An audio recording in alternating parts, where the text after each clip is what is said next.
Hi friends, welcome to my channel. ಇದು ಬಂದುಬಿಟ್ಟು ರಾತ್ರಿ 12 ಗಂಟೆಯಲ್ಲಿ ಸ್ಟಿಚ್ ಮಾಡ್ತಾ ಇರೋವಂಥದ್ದು ಫ್ರೆಂಡ್ಸ್. ಏನಕ್ಕಪ್ಪ ಅಂದರೆ ಸೀರೆಗಳೆಲ್ಲ ಸ್ವಲ್ಪ ಕೊಡಬೇಕಿತ್ತು. ಸೀರೆ ಫಾಲ್ಸ್ ಹಾಕೋರು ಇವಾಗಿಲ್ಲ ಯಾರೂ, ಹಂಗಾಗಿ ನಾನೇ ಎಲ್ಲನೂ ಸ್ವಲ್ಪ ಇಟ್ಕೊಂಡಿದ್ದೀನಿ. ಅದು ಅರ್ಜೆಂಟ್ ಕೊಡಬೇಕು ಅಂದಾಗ ಇವಾಗೆಲ್ಲ ಎತ್ತಿಟ್ಕೊಂಡು ಅದಕ್ಕೆ ಫಾಲ್ಸು ದಾರ ಎಲ್ಲ ಒಟ್ಟಿಗೆ ಇಟ್ಕೊಂಡಿದ್ದೀನಿ. ಆಮೇಲೆ ಇನ್ನೊಂದು ಏನಪ್ಪ ಅಂದರೆ ಅದಕ್ಕೆ ಬಾಬಿನ್ ಇದ್ದಿದ್ರೆ ಇನ್ನೂ ಬೇಕಾಗಿರೋದು, ಬಾಬಿನ್ ಇಲ್ಲ, 1-2 ಬಾಬಿನ್ ಇರೋದ್ರಿಂದ ದಾರ ಮತ್ತು ಇದೆಲ್ಲ ಸೆಟ್ ಮಾಡಿ ಇಟ್ಟಿದ್ದೀನಿ ನೋಡಿ, ಎಲ್ಲ ಜೋಡಿಸ್ಕೊತಾ ಇದ್ದೀನಿ. ಮತ್ತು ಇನ್ನೇನಪ್ಪ ಅಂದರೆ ಇವಾಗ ಸ್ವಲ್ಪ ಟೈಲರಿಂಗ್ ಬರುತ್ತೆ ಅನ್ನೋರು ಈ ಕೆಲಸ ಮಾಡ್ಬೋದು ನೋಡಿ. ಏನಪ್ಪ ಅಂದರೆ ಇದರಲ್ಲಿ ಕಟಿಂಗ್ ಮಾಡುವಂಥದ್ದಿಲ್ಲ, ಅಳತೆ ತೊಗೊಳ್ಳೋವಂಥದ್ದಿಲ್ಲ, ಏನಂದರೆ ಏನಿಲ್ಲ. ಆರಾಮಾಗಿ ಫಾಲ್ಸ್ನ ಹಚ್ಕೊಂಡು ಸೈಡು ಜಿಗ್ಜಾಗ್ ಮಾಡ್ಬೋದಿಲ್ಲ, ಮಿಷಿನಲ್ಲಿ ಸ್ಟಿಚ್ ಮಾಡ್ಬೋದು. ಮಾಮೂಲಿ ಫಾಲ್ಸ್ನ ಒಂದು ಕಡೆ ಜಿಗ್ಜಾಗ್ ಒಂದು ಕಡೆ ಸ್ಟಿಚ್ ಮಾಡಿ ಮತ್ತು ಇನ್ನೊಂದು ಕಡೆ ಎಮ್ಮಿಂಗ್ ಮಾಡ್ಬೋದಿಲ್ಲ, 2 ಕಡೆ ಸ್ಟಿಚಿಂಗ್ ಮಾಡಿಸ್ಕೊಳ್ಳೋರು ಇದ್ದಾರೆ. ಓಕೆನಾ? ಆ ಥರ ಇದ್ದಾಗ ನೀವು ಆರಾಮಾಗಿ ತಿಂಗಳಿಗೆ 15ರಿಂದ 20,000ದವರೆಗೂ ಸಂಪಾದನೆ ಮಾಡ್ಬೋದು. ಓಕೆನಾ? ಇದು ಬರೀ ಫಾಲ್ಸು, ಎಮ್ಮಿಂಗು ಮತ್ತು ಅದ್ರ ಜೊತೆಗೆ ಸ್ವಲ್ಪ ಆಲ್ಟ್ರೇಷನ್ ಬಟ್ಟೆಗಳು ಬಂದರೆ ಮಾಡಿಕೊಂಡು ನೀವು ಆರಾಮಾಗಿ ಅರ್ನಿಂಗ್ ಮಾಡ್ಬೋದು. ಇವಾಗ ಟೈಲರಿಂಗಲ್ಲಿ ಇವಾಗ ಬಟ್ಟೆ ಬ್ಲೌಸ್ಗಳು ಕಟ್ಟಿಂಗ್ ಸರಿಯಾಗಿ ಬರ್ತಾಯಿಲ್ಲ, ಇನ್ನೂ ಬ್ಲೌಸ್ಗಳು ಬರೋಲ್ಲ ಅನ್ನೋರು, ನೀವು ಮಿಷಿನ್ ಇದೆ, ಸ್ವಲ್ಪ ನಿಮಗೆ ಟೈಲರಿಂಗ್ ಗೊತ್ತಿದೆ, ಸ್ಟಿಚಿಂಗ್ ಮಾಡೋಕ್ಕೆ ಅಷ್ಟೇ ಬರುತ್ತೆ ಅನ್ನೋರು ತೊಂದರೆನೇ ತೊಗೊಳ್ಬೇಕಾಗಿಲ್ಲ. ಇವಾಗ ಕಟ್ಟಿಂಗ್ ಮಾಡೋ ಕಷ್ಟ ಇರಲ್ಲ, ಅಳತೆ ತೊಗೋಬೇಕು ಆ ಥರ ಈ ಥರ ಅನ್ನೋರು ಟೆನ್ಷನ್ ಇರಲ್ಲ. ಓಕೆನಾ? ಈ ರೀತಿ ಫಾಲ್ಸ್ಗಳನ್ನ ತೊಗೊಳ್ಳಿ. ಆರಾಮಾಗಿ ದಿನಕ್ಕೆ ಒಂದು 10 ಸೀರೆ ಹಾಕಿದ್ರೂ ನಿಮಗೆ ಆರಾಮಾಗಿ ಅರ್ನಿಂಗ್ ಆಗುತ್ತೆ.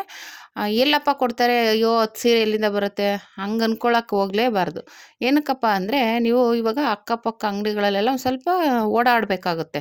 ಇವಾಗ ನೀವು ಮಾಡ್ತೀರಿ ಅನ್ನೋದಾದರೆ ಒಂದಷ್ಟು ಅಂಗಡಿಗಳಲ್ಲಿ ಹೋಗಿ ವಿಚಾರಿಸ್ಕೊಂಡು ಬರ್ತಾಯಿದ್ರಿ. ಇವಾಗ ನೋಡಿ, ನಮ್ಮ ಅಂಗಡಿಲೇ ಖಾಲಿ ಇದೆ ಕೆಲಸ, ಯಾರಾದರೂ ಬಂದು ಕೇಳಿದ್ರೆ ಸಾಕು ಕೊಡ್ತೀವಿ, ಆ ಥರ ಇರುತ್ತೆ. ಹಂಗಾಗಿ ಒಂದು 4-5 ಅಂಗಡಿಲಿ ಕೇಳಬೇಕು. ನೀವು ಮಾಡ್ತಾಯಿದ್ದೀವಿ ಅಂತ ಗೊತ್ತಾದ್ರೆ ಇಲ್ಲ ಒಂದು ಚಿಕ್ಕದಾಗಿ ಒಂದು ಬೋರ್ಡ್ ಬರೆದಾಕಿ, ಫಾಲ್ಸು ಜಿಗ್ಜಾಗು ಮಾಡ್ಕೊಡ್ತೀವಿ ಅಂತ ಒಂದು ಬೋರ್ಡ್ ಹಾಕಿದ್ರೆ ಬಂದೇ ಬರ್ತಾರೆ. ಓಕೆನಾ? ನೀವು ಬೇರೆ ಕಡೆಗಿಂತ ಒಂದು 10 ರೂಪಾಯಿ ಕಮ್ಮಿ ತೊಗೋತೀವಿ ಅಂದರೆ ಆ ಥರ ಮಾಡಿಸ್ಕೊಳ್ಳೋರು ತುಂಬ ಜನ ಇದ್ದಾರೆ. ಎಲ್ಲಾದರೂ ಒಂದು ಬೇರೆ ಕಡೆ ಹೋದರೆ ಒಂದು 10 ರೂಪಾಯಿ ಕಡಿಮೆ ಸಿಗುತ್ತೇನೋ ಅನ್ನೋರು ಇದ್ದಾರೆ. ಹಾಗಾಗಿ ನೀವು ಚಿಕ್ಕದಾಗಿ ಒಂದು ಬೋರ್ಡ್ ಹಾಕೊಂಡು ಬರೀ ಜಿಗ್ಜಾಗು ಫಾಲ್ ಅಂತ ಹಾಕ್ಕೊಳ್ಳಿ ಸಾಕು, ಆರಾಮಾಗಿ ಬರುತ್ತೆ. ಓಕೆನಾ?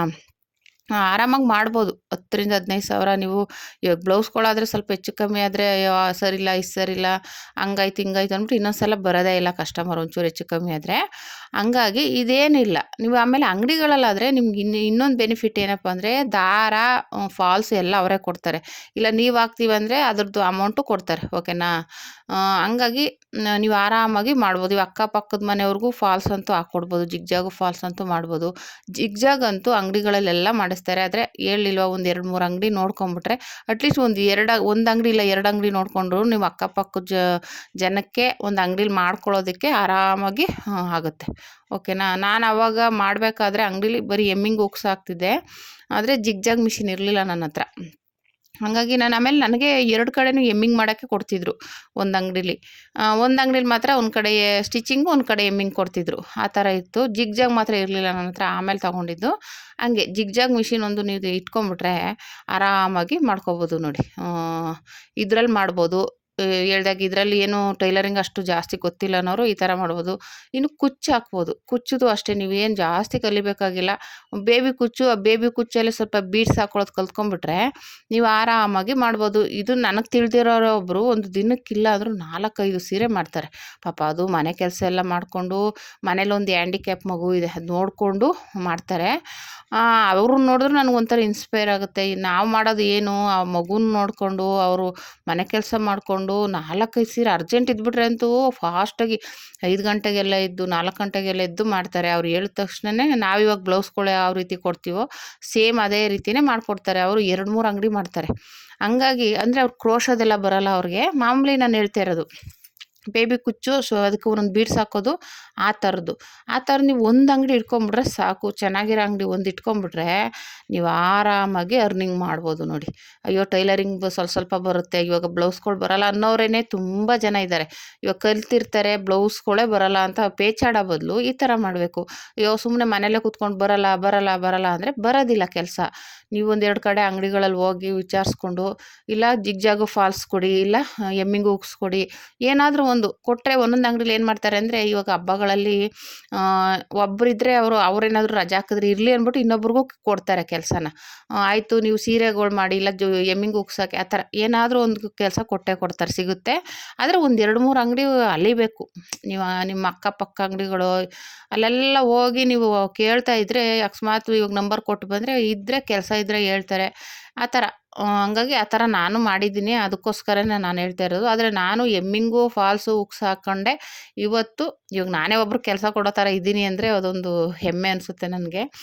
ಆ ಥರ ನಾನು ಹೇಳುವಾಗ ನನ್ನ ಮಗನ ಪ್ರೆಗ್ನೆಂಟಲ್ಲಿ ಬರೀ ಎಮ್ಮಿಂಗ್ ಉಕ್ಸ್ ಹಾಕ್ಕೊಂಡೆ 2 ಅಂಗಡಿಲಿ ಮಾಡ್ತಾಯಿದ್ದೆ ನಾನು. ಅವಾಗ ಬರೀ ₹3 ಕೊಡ್ತಿದ್ರು. ಒಂದು ಬ್ಲೌಸ್ಗೆ ₹3 ಕೊಡ್ತಿದ್ರು. ಆವಾಗಿನ ಲೆವೆಲ್ಗೆನೆ ಲೆಕ್ಕ ಕಳಿ. ಎಷ್ಟೋ 16 ವರ್ಷದ ಹಿಂದಿನ ಹಿಂದೆ.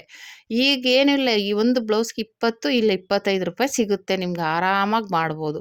₹20 ಅಂತೂ ಸಿಗುತ್ತೆ. ನಾನು ಒಬ್ಬರಿಗೆ ನಮ್ಮದು ಕಡಿಮೆ ₹20, 15ರಿಂದ ₹20. ಎಮ್ಮಿಂಗೆಲ್ಲ ಇದ್ದರೆ ₹20, ಮಾಮೂಲಿ ಎಮ್ಮಿಂಗ್ ಇಲ್ಲ ಅಂದರೆ ₹15 ಕೊಡ್ತೀವಿ. ಓಕೆನಾ. ಇದಕ್ಕೆ ಸೀರೆಗೆ 20, ಬ್ಲೌಸಿಗೆ ಮಾತ್ರ ₹15. ಸೀರೆ ಫಾಲ್ಸ್ ಹಾಕೋಕ್ಕೆ ಅಂದರೆ ನಾವೇ ಎಲ್ಲ ಕೊಡ್ತೀವಿ. ಜಿಗ್ಜಾಗ್ ಎಲ್ಲ ನಾವೇ ಮಾಡ್ಕೊತೀವಿ. ಬರೀ ಫಾಲ್ಸ್ ಹಾಕಿ ಸ್ಟಿಚ್ ಮಾಡಿ ಇಲ್ಲ ಎಮ್ಮಿಂಗ್ ಮಾಡಿ ಕೊಡೋದಕ್ಕೆ ₹20 ಕೊಡ್ತೀವಿ. ಓಕೆನಾ. ಹಂಗಾಗಿ ಅದ್ರಲ್ಲಿ ಬಂಡವಾಳನೇ ಹಾಕಂಗಿಲ್ಲ ನೀವು. ಆರಾಮಾಗಿ ಅಂಗಡಿಗಳಲ್ಲಿ ಸಿಕ್ಬಿಟ್ರೆ ಅಂತೂ ಆರಾಮಾಗಿ ಒಂದು ದಿನಕ್ಕೆ ಒಂದು 5 ಸೀರೆನೇ ಸಿಕ್ಕಲಿ ಬಿಡಿ. ಇವಾಗ ಅಕ್ಕಪಕ್ಕದಲ್ಲಿ 1, 2 ಸಿಕ್ಕಲಿ, ಹಂಗೆ ದಿನ ಒಂದು 10 ಸೀರೆ ಮಾಡೋದು ನೀವು ತಿಂಗಳಿಗಿಲ್ಲ ಅಂದರೆ ಒಂದು 10ರಿಂದ 15 ಸಾವಿರದವರೆಗೂ ಸಂಪಾದನೆ ಮಾಡ್ಬೋದು. ಕಡಿಮೆ ಅಂದ್ರೂ ಅದು ನಿಮ್ಮ ಮನೆ ಕೆಲಸ ಎಲ್ಲ ಮಾಡಿಕೊಂಡು ಆರಾಮಾಗಿ ಮಾಡ್ಕೊಬೋದು. ಅಟ್ಲೀಸ್ಟ್ 1 ಅವರ್ 2 ಅವರ್ ಅದಕ್ಕೆ ಕೆಲಸ ಮಾಡೋಕ್ಕಾಗಲ್ವಾ. ಒಂದು 10 ಸೀರೆ ಅಲ್ಲ 15 ಸೀರೆ ಸಿಕ್ಕಿದ್ರೆ, ಜಾಸ್ತಿ ಸಿಕ್ಕಿದ್ರೆ ಜಾಸ್ತಿನೇ ಮಾಡ್ಬೋದು. ಎಲ್ಲಿಲ್ವ 2 ಅಂಗಡಿ ಇಲ್ಲ 3 ಅಂಗಡಿಗೆ ಸಿಕ್ಬಿಟ್ರೆ ನಿಮಗೆ ಆರಾಮಾಗಿ, ನಾನು ಹೇಳ್ದಂಗೆ 2, 3 ಅಂಗಡಿನೂ ಆಗೋಲ್ಲ. ಯಾಕೆಂದರೆ ಹಬ್ಬಗಳ ಸೀಸನಲ್ಲಿ ಜಾಸ್ತಿ ಬಟ್ಟೆಗಳಿದ್ರೆ ತುಂಬಾ ಕಷ್ಟ ಆಗ್ಬಿಡುತ್ತೆ. ಹಂಗಾಗಿ ಒಂದು ಅಂಗಡಿ ಕರೆಕ್ಟಾಗಿ ಇಟ್ಕೊಂಡ್ಬಿಟ್ರೆ ಸಾಕು, ನೀವು ಆರಾಮಾಗಿ ಸಿಗುತ್ತೆ. ಅಂದರೆ ಇವು ಸ್ವಲ್ಪ ಕೆಲಸ ಕಷ್ಟಪಡಬೇಕು. ಓಕೆನಾ. ಸುಮ್ಮನೆ ಮನೇಲೇ ಕೂತ್ಕೊಂಡು ಬರಲ್ಲ ಅಂತ ಹೇಳ್ಬಾರ್ದು. ನಾನು ಹೇಳ್ದಂಗೆ ಒಂದು ಬೋರ್ಡ್ ಹಾಕ್ಕೋಬೇಕು. ಬೋರ್ಡ್ ನೋಡಿ ಕೆಲವ್ರು ಬರ್ತಾರೆ. ಆಮೇಲೆ ನಾನು ಹೇಳ್ದಂಗೆ ಒಂದು ಅಕ್ಕಪಕ್ಕ ಅಂಗಡಿಗಳಲ್ಲಿ ಹೋಗಿ ವಿಚಾರಿಸ್ಬೇಕು. ಯಾರಾದ್ರೂ ಅದೇ ಹೇಳ್ದಂಗೆ ಒಂದೊಂದು ಅಂಗಡಿಲಿ ಎಕ್ಸ್ಟ್ರಾ ಒಬ್ಬರನ್ನ ಇಟ್ಕೋತಾರೆ. ಯಾಕೆಂದರೆ ಹಬ್ಬಗಳ ಸೀಸನಲ್ಲಿ ಜಾಸ್ತಿ ಕೆಲಸ ಇದ್ದಾಗ ಇರಲಿ ಅಂತ. ಹಂಗೆ ಒಂದು 4-5 ಅಂಗಡಿಲಿ ಕೇಳಿದ್ರೆ ನಂಬರ್ ಇಸ್ಕೋತಾರೆ. ಇಲ್ಲ ಅವ್ರಿಗೆ ಯಾರಾದರೂ ಇಲ್ಲಿ ಅಕ್ಕಪಕ್ಕ ಗೊತ್ತಿರೋರಿದ್ದರೆ ಬೇಕು ಅಂದಾಗ ಇನ್ಫಾರ್ಮ್ ಮಾಡ್ತಾರೆ, ಈ ಥರ ಅಂಗಡಿ ಇದೆ ಬೇಕಾದರೆ ಮಾಡಿ ತಗೊಳ್ಳಿ ಅಂತಲೂ ಹೇಳ್ತಾರೆ. ಓಕೆನಾ. ಹೋಗಿ ನಂಬರ್ ಕೊಟ್ಟು ಮಾತಾಡಿಕೊಂಡು ಪರಿಚಯ ಮಾಡಿಕೊಂಡು ಮಾಡಬೇಕಾಗುತ್ತೆ. ಈ ರೀತಿ ಟೈಲರಿಂಗಲ್ಲಿ ಸ್ಟಿಚ್ಚಿಂಗು ನಾನು ಹೇಳ್ದಂಗೆ ಇಲ್ಲ ಆಲ್ಟ್ರೇಷನ್ ಬಟ್ಟೆಗಳು ಬರುತ್ತೆ. ಇವಾಗ ಬ್ಲೌಸ್ಗಳನ್ನೇ ಹೊಲಿಬೇಕು ಅಂತೇನಿಲ್ಲ. ನಾನು ಹೇಳಿಲ್ಲ, ಒಂದು ಕಾಲದಲ್ಲಿ ನಾನು ಆಲ್ಟ್ರೇಷನ್ ಬಟ್ಟೆಗಳನ್ನೇ ಜಾಸ್ತಿ ಈಗಲೂ ನಾನು ಹೊಲಿತೀನಿ.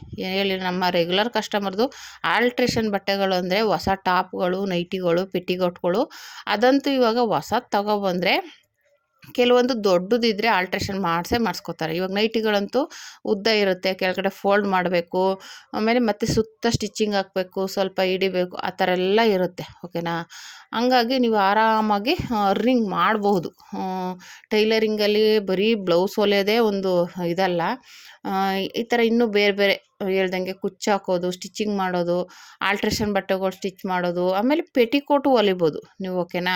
ಆದರೆ ನೀವು ಯಾರಾದರೂ ಕಮೆಂಟ್ ಮಾಡಿದ್ರೆ ಬೇಕಂದರೆ ನಾನು ಪೆಟಿಕೋಟ್ ಹೇಗೆ ಹೊಲಿಯೋದು, 7 ಪೀಸು 8 ಪೀಸು ಆ ಥರ 6 ಪೀಸು ಆ ಥರದ್ದು ಬೇಕಾದರೆ ತೋರಿಸ್ಕೊಡ್ತೀನಿ. ಕಮೆಂಟ್ ಮಾಡಿದ್ರೆ ಯಾರಿಗಾದರೂ ನಮ್ಗೆ ಅದರಲ್ಲಿ ಇಂಟ್ರೆಸ್ಟ್ ಇದೆ, ಕಟ್ಟಿಂಗು ಸ್ಟಿಚಿಂಗ್ ಹಾಕಿ ಮೇಡಮ್ ಅಂದರೆ ನಾನು ಅದನ್ನು ಬೇಕಾದರೆ ಹಾಕ್ತೀನಿ. ಓಕೆನಾ.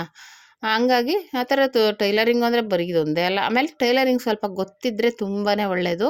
ನೀವು ಆರಾಮಾಗಿ ಮಾಡ್ಬೋದು. ಆಮೇಲೆ ನಾನು ಇವಾಗ ಅಂಗಡಿ ಇದ್ರೂ ಕೆಲವೊಂದು ಭಾನುವಾರ ದಿನ ಯಾರೂ ಇರಲ್ಲ, ನಮ್ಮ ಅಂಗಡಿಗೆ ಬರ್ತಾರೆ. ಯಾರೋ ಇವ್ರು ಟೈಲರ್ ಇದ್ದಾರೆ ಹೋಗಿ ಅಂತ ಹೇಳಿದ್ರೆ 1, 2 ಬ್ಲೌಸು ತೊಗೊಂಬರ್ತಾರೆ. ಅರ್ಜೆಂಟ್ ಇದೆ ಮೇಡಮ್, ಯಾರೂ ಇಲ್ಲ ಹಾಕ್ಕೊಡಿ ಅಂತ ತೊಗೊಂಬಂದು ಕೊಡ್ತಾರೆ. ಇವಾಗ ಇನ್ನೇನು ನಾವು ಅದೇ ಕೆಲಸ ಮಾಡೋದ್ರಿಂದ ಸರಿ ಅಂದ್ಬಿಟ್ಟು ಹಾಕಿ ಕೊಟ್ಟು ಕಳಿಸ್ತೀವಿ. ಆಮೇಲೆ ನಮ್ಮ ರೋಡಲ್ಲೇ ಒಬ್ಬರು, ಅವ್ರಿಗೆ ಟೈಲರಿಂಗ್ ಬರಲ್ಲ, ಏನೂ ಬರಲ್ಲ, ಆದರೂ ಒಂದು ಅಂಗಡಿ ಖಾಲಿ ಇತ್ತು. ಅದು ಟೈಲರ್ ಅಂಗಡಿ ಇತ್ತು ಮೊದಲು. ಅದನ್ನು ತೊಗೊಂಬಿಟ್ಟಿದ್ದಾರೆ ಗಂಡ ಹೆಂಡ್ತಿರು. ಅಂದರೆ ಅಂಗಡಿ ಮಾಡಿಕೊಂಡು ಬೇರೆಯವ್ರ ಕಟ್ಟಿಂಗ್ ಅವ್ರಿಗೆ ಇವ್ರು ದುಡ್ಡು ಕೊಟ್ಟು ಮಾಡಿಸೋದು. ಕಟ್ಟಿಂಗಿಗೆ ಇಲ್ಲ ಅಂದ್ರೂ ಕಟ್ಟಿಂಗ್ ಮಾಡೋರಿಗೆ 20,000ದವರೆಗೂ ಇರುತ್ತೆ ತಿಂಗಳಿಗೆ. ಓಕೆನಾ. ಅವ್ರು ಎಷ್ಟಾದರೂ ಕಟ್ಟಿಂಗ್ ಮಾಡಿಸ್ಕೋಬೋದು. ತಿಂಗಳಿಗೆ ಅಂತ ಕೆಲವ್ರು ಪೀಸ್ ಲೆಕ್ಕದಲ್ಲಿ ಮಾಡ್ತಾರೆ, ಕೆಲವ್ರು ತಿಂಗಳ ಲೆಕ್ಕದಲ್ಲಿ ಮಾಡ್ತಾರೆ. ಆ ಥರ ಇರುತ್ತೆ. ಅಂಥದ್ರಲ್ಲಿ ಅವ್ರಿಗೆ ಟೈಲರಿಂಗ್ ಅಂದನೇ ಅವ್ರಿಗೆ ಗೊತ್ತಿಲ್ಲ. ಕಟಿಂಗು ಸ್ಟಿಚಿಂಗ್ ಏನೂ ಗೊತ್ತಿಲ್ಲ. ಬಂಡವಾಳ ಹಾಕ್ಬಿಟ್ಟು ಏನೋ ಮಾಡೋಣ ಅಂತ ಹೋದ್ರು. ಆದರೆ ಏನೇ ಆದ್ರೂ ಅದನ್ನು ನೀವು ಒಂದು ನೆನಪಿನಲ್ಲಿಟ್ಕೊಳ್ಳಿ, ನಿಮಗೂ ಸ್ವಲ್ಪ ಅದೆಲ್ಲ ಗೊತ್ತಿರಬೇಕು. ನೀವು ನೋಡಿರ್ಬೋದು, ದರ್ಶನ್ ಸರ್, ನಮ್ಮ ಚಾಲೆಂಜಿಂಗ್ ಸ್ಟಾರ್ ದರ್ಶನ್ ಸರ್ ಹೇಳಿದರು ಅವ್ರ ಮಗನಿಗೆ ಒಂದು ಇಂಟರ್ವ್ಯೂವಲ್ಲಿ, ನಿಮ್ಮ ಮಗನು ಅಂದರೆ ಇಂಡಸ್ಟ್ರಿ ತರ್ತೀರಾ ಅಂತ ಕೇಳಿದ್ದಕ್ಕೆ, ಈಗಿಲ್ಲ, ಈಗ ಏನಿದ್ರು ಕಸ ಹೊಡೆದು ಲೋಟ ತೊಳೆದು ಎಲ್ಲ ರೆಡಿ ಮಾಡಲಿ, ಒಂದೇ ಸಲ ಅವನಿಗೆ ಗಲ್ಲದ ಮೇಲೆ ಕೂರಿಸಲ್ಲ, ಫಸ್ಟ್ ಎಲ್ಲ ಕಸ ಹೊಡೆದು ಎಲ್ಲ ನೋಡ್ಕೊಳ್ಳಿ, ಅಂದರೆ ಎಲ್ಲ ಕೆಲಸನೂ ಬರಬೇಕು, ಆಮೇಲೆ ಗಲ್ಲದ ಮೇಲೆ ಕೂರಿಸೋದು ಅಂತ ಹೇಳ್ತಿದ್ರು. ಅದೆಷ್ಟು ಸತ್ಯ ಅಲ್ವಾ. ಹಂಗಾಗಿ ನಾವು ಗೊತ್ತಿಲ್ಲದೇ ಹೋಗ್ಬಾರ್ದು. ಆ ಫೀಲ್ಡಲ್ಲಿ ಇಳಿದ್ಮೇಲೆ ಸ್ಟಿಚಿಂಗ್ ಮಾಡಬೇಕು, ಎಮ್ಮಿಂಗ್ ಮಾಡಬೇಕು, ಉಕ್ಸ್ ಮಾಡಬೇಕು, ಐರನ್ ಮಾಡಬೇಕು, ಎಲ್ಲ ಪ್ರತಿಯೊಂದು ಕಲ್ತಿರಬೇಕು. ಆವಾಗ ನಮಗೆ ತುಂಬಾ ಬೆನಿಫಿಟ್ ಇದೆ. ಓಕೆನಾ. ನಾನು ಆಮೇಲೆ ಅವರು ಒಂದು ತಿಂಗಳು ಇಡಲಿಲ್ಲ ಅಂಗಡಿ, ಅದು ಖಾಲಿ ಮಾಡಿಬಿಟ್ರು. ಏನಕ್ಕಪ್ಪ ಅಂದರೆ ಅವರು ಬೇರೆಯವ್ರು ಕೊಟ್ಟು ಮಾಡಿಸ್ತಾಯಿದ್ರು. ಒಬ್ಬರು ಸ್ಟಿಚಿಂಗ್ ಮಾಡೋಕ್ಕೆ, ಒಬ್ರು ಕಟಿಂಗ್ ಮಾಡೋಕ್ಕೆ ಇಟ್ಕೊಂಡು ಮಾಡ್ತಾಯಿದ್ರೆ ಅವ್ರಿಗೇನು ಸಿಗುತ್ತೆ ಅದರಲ್ಲಿ. ಇವಾಗ ಇವರಾದರೂ ಕಟಿಂಗ್ ಮಾಡಿದ್ರೆ ಕಟಿಂಗ್ದು ಉಳಿಯುತ್ತೆ ದುಡ್ಡು. ಮಾಮೂಲಿ ಸ್ಟಿಚಿಂಗ್ ಅಂತೂ ಇರ್ತಾರೆ ಬಿಡಿ, ಸ್ಟಿಚಿಂಗ್ಗೆ ಮಾಮೂಲಿ ಕಡಿಮೆನೇ, ಅವ್ರಿಗೇನಷ್ಟು ಜಾಸ್ತಿ ಕೊಡೋಲ್ಲ, ಅರ್ಧಕ್ಕರ್ಧ ಕೊಡ್ತಾರೆ. ಹಂಗಾಗಿ ಅದು ಪರವಾಗಿಲ್ಲ. ಆದರೆ ಕಟಿಂಗಿಗೆ ಜಾಸ್ತಿ ಇದೆ, ಜಾಸ್ತಿ ಕೊಡಬೇಕಾಗುತ್ತೆ. ನಾನು ಸುಮ್ಮನೆ ಒಬ್ಬರನ್ನ ಕೇಳಿದೆ, ಸ್ವಲ್ಪ ಪರಿಚಯದವ್ರನ್ನ. ಅವರು ಒಂದು ಬ್ಲೌಸ್ಗೆ 200 ರೂಪಾಯಿ ತೊಗೋತೀನಿ ಅಂದರು. ನಾನು 200 ರೂಪಾಯಿ ಅವ್ರಿಗೆ ಕೊಟ್ಬಿಟ್ರೆ ನಮ್ಗೇನು ಸಿಗುತ್ತೆ ಅಂದ್ಬಿಟ್ಟು ಎಲ್ಲ ಕೇಳಿಕೊಂಡೆ. ನಾನು ಸುಮ್ಮನೆ ಕ್ಯಾಜುವಲಾಗಿ ಒಂದು ಕಟಿಂಗ್ ಮಾಡಿಕೊಡ್ತೀನಿ ಅಂತ ಇದ್ರು ಅಂಗಡಿಗಳಿಗೆ ಹೋಗಿ. ಹಂಗೆ ಎಷ್ಟು ತೊಗೋತೀವಿ ಸರ್ ಒಂದು ಬ್ಲೌಸ್ಗೆ ಅಂತ ಕೇಳಿದ್ದಕ್ಕೆ 200 ರೂಪಾಯಿ ಅಂತ ಹೇಳಿದ್ರು. ಅವ್ರಿಗೆ 200 ರೂಪಾಯಿ ಕೊಟ್ಬಿಟ್ರೆ ನಮ್ಗೇನು ಸಿಗುತ್ತೆ ಅಲ್ವಾ. ಹಂಗಾಗಿ ನಾವೇ ಕಲ್ತಿರೋದ್ರಿಂದ ಎಷ್ಟು ಬೆನಿಫಿಟ್ ಇರುತ್ತೆ ಅಲ್ವಾ. ಆ ಥರ ಅಂಗಡಿಲೇ ಮಾಡ್ಕೊಂಡು ಹೊಲಿಬೇಕು ಅಂತ ಏನಿಲ್ಲ. ಮನೇಲೂ ನಾವು ಹೇಳಿಲ್ವ, ಮನೇಲೂ ನಾನು ಎಲ್ಲ ಕೆಲಸನೂ ಮಾಡಿ ಸೇಲ್ ಮಾಡಿ ಎಲ್ಲ ಮಾಡಿ ಕೊರೋನಾ ಬಂದಾಗ ಸ್ವಲ್ಪ ಅವಾಗ ಸ್ವಲ್ಪ ಬಿಸ್ನೆಸ್ ಡಲ್ ಆಯಿತು ಅನ್ನೋದಕ್ಕೋಸ್ಕರ ನಾನು ಅಂಗಡಿ, ಅದು ನಮ್ಮದೇ ಅಂಗಡಿ, ಹಂಗಾಗಿ ನಮ್ಮ ಅಂಗಡಿನೇ ಅದು.